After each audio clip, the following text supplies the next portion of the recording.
Sa puntong ito naman, makakapanayam natin si Attorney Rico Quicho ng Defense Panel. Attorney Quicho, magandang hapon po sa inyo. Si Ivan ito.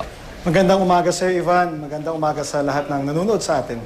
Una-una, sino-sino ho ang magsasalita sa panig ng depensa ngayong hapon? Para po sa panig ng depensa, si retired Supreme Court Justice Serafin Cuevas, si Dean Eduardo de Los Angeles ang mangunguna po na magpapaliwanag sa mga gusto pong issues na talakayin ng defense team mamaya. Ang inaasahan pong talagang pupupukin ng prosekusyon ay yung pag-amin mismo ni Chief Justice na meron siya mga undeclared dollar at peso deposits at ang depensa po niya, absolute daw ang confidentiality ng mga accounts ito. Sa tingin niyo po ba kayang i-depensa? Yan po ang magiging... Go ahead, sir.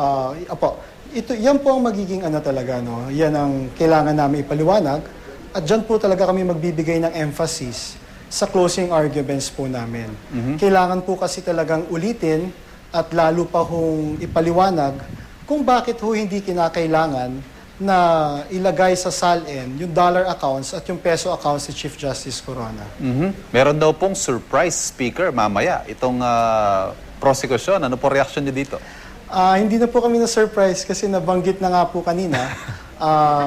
Alam niyo naman po, may kalayaan naman po ang prosecution kung sino po ang gusto nilang magsalita para sa kanilang panig. Sa amin naman po, rirespetuhin po natin yan. One last point, Attorney Quicho, napapabalita po, nadudulog kayo sa Korte Suprema sakaling, or there's that possibility, sakaling hindi ho pumubor sa inyong impeachment court. Alam niyo po, magandang linawin yung bagay na yan.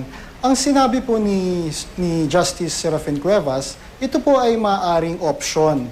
Ngunit siguro po kinakailangan linawin na wala hong formal na pinag-uusapan ang defense team patungkol dito sa issue na ito.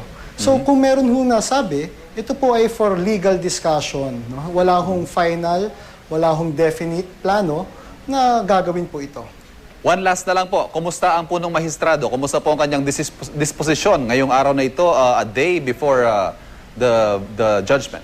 Patuloy pong nagpapagaling si Chief Justice Corona at kami nga po ay nananalangin sana po ay mas mapabilis po ang kanyang pagbuti para po makabalik na po siya sa Korte Suprema bilang punong mahistrado.